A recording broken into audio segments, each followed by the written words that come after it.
الدین الخالص۔ اب ان کے بعد عالم اول کی طالبہ شگوفہ محمد سلیم حیا عورت کا زیور ہے اس عنوان پر تقریر کرنے آ رہی ہیں۔ السلام علیکم ورحمۃ اللہ وبرکاتہ۔ الحمد للہ رب العالمین والصلاة والسلام علی سید الانبیاء والمرسلین وعلی آلہ واصحابہ اجمعین، اما بعد۔ اعوذ باللہ من الشیطان الرجیم، بسم اللہ الرحمن الرحیم۔ رب اشرح لی صدری ویسر لی امری واحلل عقدۃ من لسانی یفقہوا قولی، رب زدنی علما۔ قال اللہ تعالی فی القرآن المجید، ان اللہ یأمر بالعدل والإحسان وإیتاء ذی القربى وینہی عن الفحشاء والمنکر والبغی یعظکم لعلکم تذکرون۔ معزز معلمات، عزیز ماؤں اور بہنوں، آج کی اس پروقار مجلس میں جس موضوع کے تحت آپ سے خطاب کرنا چاہتی ہوں وہ ہے حیا عورت کا حسین زیور ہے۔ سامعات، اللہ تبارک و تعالیٰ قرآن مجید کے اندر ارشاد فرماتا ہے، ان اللہ یأمر بالعدل والاحسان وایتاء ذی القربى، یقیناً اللہ تمہیں حکم دیتا ہے عدل کا، احسان کا اور قرابت داروں کو ان کا حق دینے کا، وینہی عن الفحشاء والمنکر والبغی، اور تمہیں روکتا ہے بری باتوں سے، برے کاموں سے اور ظلم و زیادتی سے، یعظکم لعلکم تذکرون، وہ تمہیں نصیحت کرتا ہے تاکہ شاید تم نصیحت پکڑو۔ عزیز ماؤں اور بہنوں، اس آیت میں کچھ چیزوں کا حکم دیا گیا ہے اور کچھ چیزوں سے روکا گیا ہے۔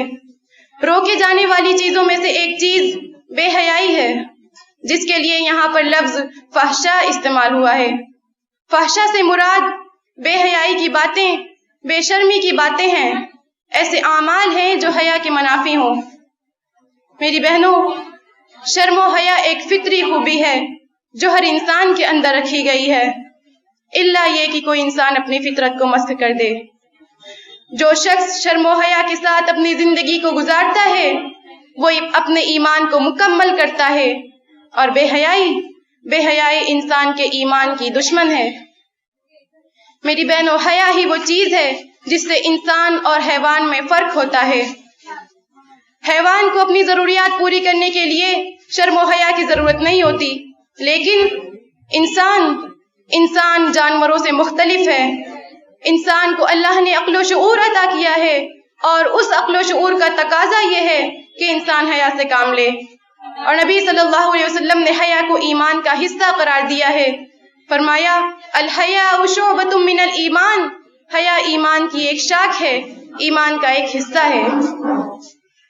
میری بہنوں، حیا انسان کے لیے نیکی اور بھلائی کے دروازے کھولتی ہے، اور بے حیائی انسان کو برائیوں کی طرف لے جاتی ہے۔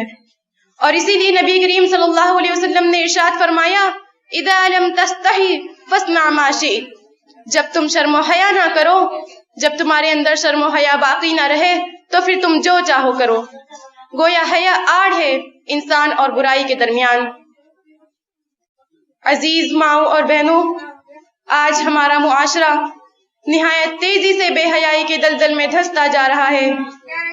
خاص طور پہ عورتیں آج بالکل بے باک ہو چکی ہیں۔ گناہوں کے حوالے سے عورتوں کی زندگی نہایت ہی بے باک نظر آتی ہے۔ طرح طرح کے جرائم، طرح طرح کے گناہ آج ہمارے سماج کی بہنیں کرتی ہوئی نظر آ رہی ہیں۔ کیونکہ ان کے اندر اب حیا باقی ہی نہیں ہے، ان کے اندر سے حیا بالکل مفقود ہو چکی ہے۔ بے حیائی اب ہمارے گھروں میں داخل کر دی گئی ہیں۔ اور بے حیائی کی صورتیں کیا ہیں؟ پہلی صورت تو بے حیائی کی یہ ہے کہ آج خواتین اسلام معاذ اللہ پردہ سے بالکل بے پردہ ہو چکی ہیں۔ بے پردگی بالکل عام ہو چکی ہے، پردے کا کسی کو خیال ہی نہیں ہے۔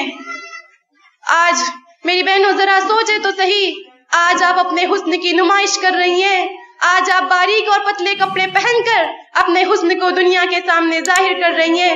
کہ آپ کو ڈر نہیں لگتا کہ آپ کا حسن زیادہ دن تک آپ کے پاس نہ رہ سکے گا؟ جوانی کتنے دن کے لیے آتی ہے؟ زیادہ سے زیادہ 10 سے 15 سال تک آپ کے پاس رہے گی۔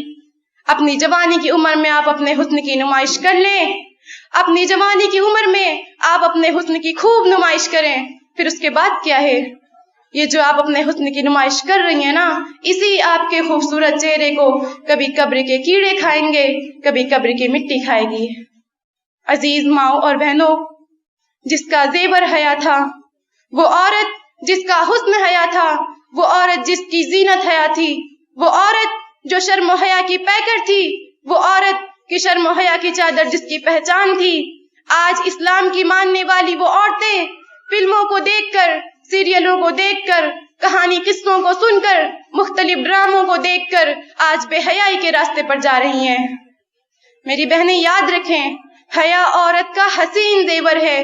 جو عورت جتنی باحیا ہوگی اس کا ایمان اتنا مضبوط ہوگا۔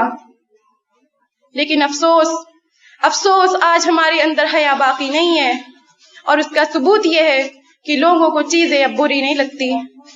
فیشن کے نام پر سطر کا کھل جانا ہمیں برا نہیں لگتا، فیشن کے نام پر کھلتا ہے نا، مگر ہم سب ایکسپٹ کرتے ہیں۔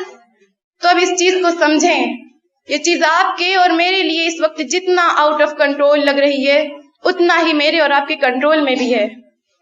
اللہ مجھ سے اور آپ سے یہ نہیں پوچھے گا کہ ہندوستان پر اسلام نافذ کر کے آئی ہو یا نہیں۔ اللہ مجھ سے کیا پوچھے گا؟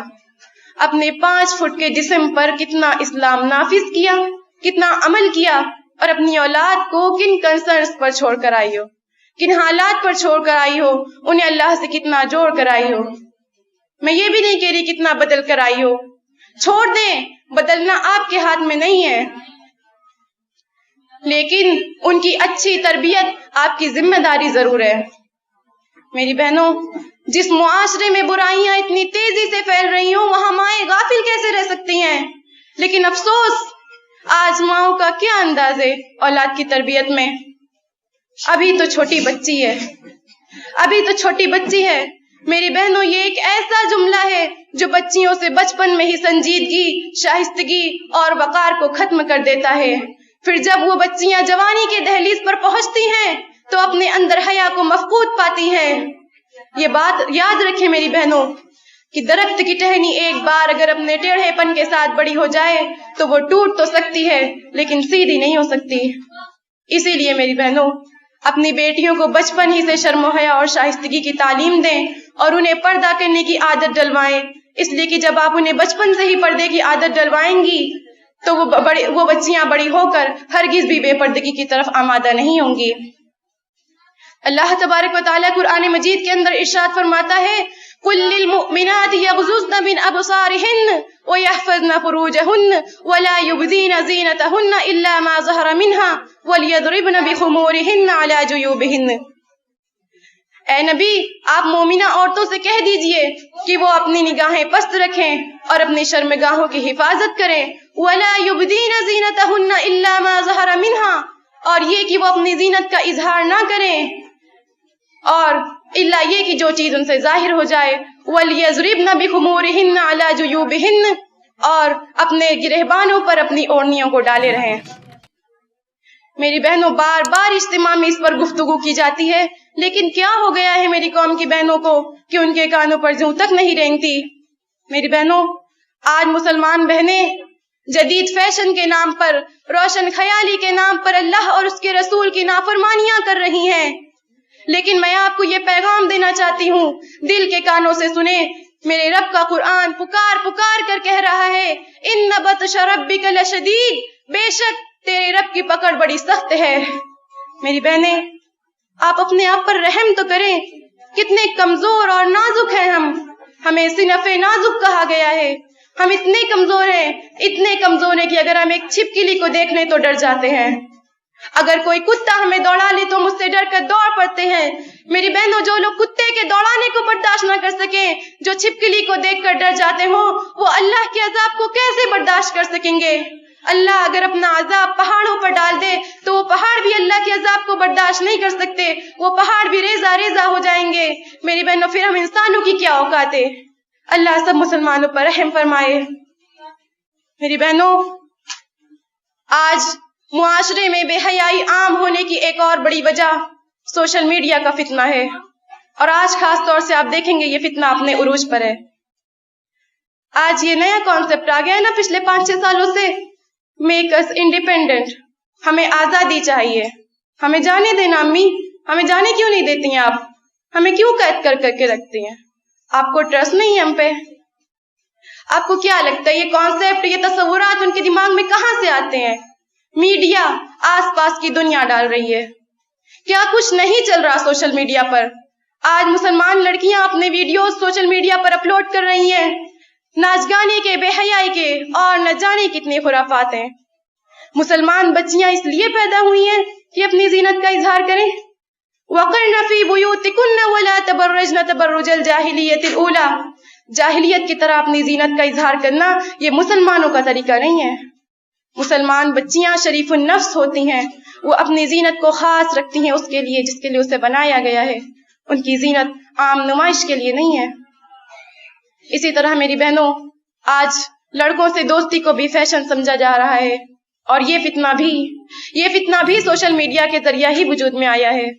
آج مسلمان بچیاں سج دھج کر اسکول اور کالج کا رخ اس لیے کرتی ہیں، بلکہ اب تو مدارس کا بھی یہی حال ہے. الا ماشاء اللہ، میں سب کو نہیں کہہ رہی، کہ لڑکے انہیں دیکھیں، ان کی طرف متوجہ ہوں. میری بہنیں، میں یہ بات آپ کو بتا دوں کہ اس کائنات کی گھٹیا ترین پہچان ہے کسی کی گرل فرینڈ کہلانا.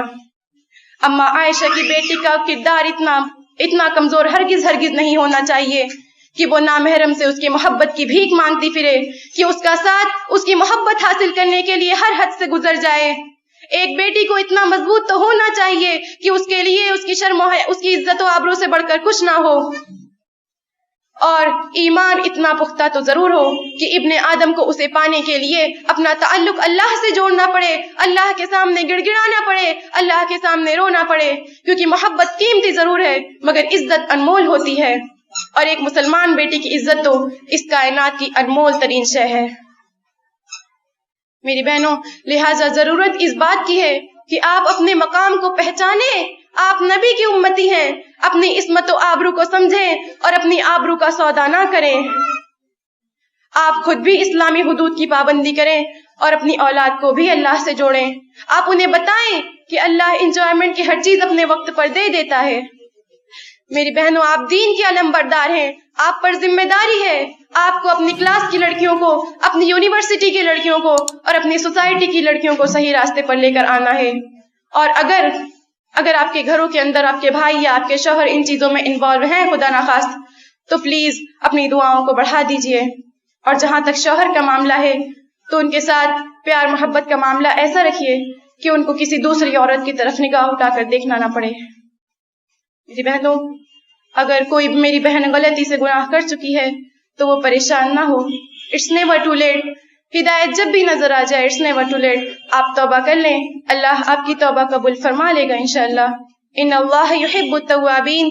بے شک اللہ تبارک و تعالی توبہ کرنے والوں کو پسند فرماتا ہے. آئیے ہم سب مل کر اللہ رب العالمین سے یہ دعا کریں، اے اللہ تو ہم تمام مسلمان عورتوں کو اسلامی حدود کرنے کی توفیق، اسلامی حدود کی پابندی کرنے کی توفیق عطا فرما. اے اللہ ہمیں مصنوعی وسائل حسن سے محفوظ رکھ. اے اللہ ہم بہت گناہ گار ہیں، ہم بہت خطا کار ہیں، اللہ تو ہماری بخشش کر دے. اے اللہ ہم مسلمانوں پر سے غموں کے بوجھ کو ہٹا دے. اے اللہ تو ہمیں دنیا اور آخرت میں سعادت عطا فرما. اے اللہ ہمیں جو بیمار ہیں ان کو شفا یاب کر دے. اے اللہ ہمیں جو مفلس ہیں ان کی مفلسی کو دور فرما دے. اے اللہ ہمیں جب تک اس دنیا میں زندہ رکھ، اسلام پر زندہ رکھ، اور جب ہمارا خاتمہ ہو تو ہماری زبان پر کلمہ طیبہ لا الہ الا اللہ محمد رسول اللہ جاری و ساری ہو. آمین. وآخر دعوانا ان الحمد للہ رب العالمین. والسلام علیکم ورحمۃ اللہ وبرکاتہ.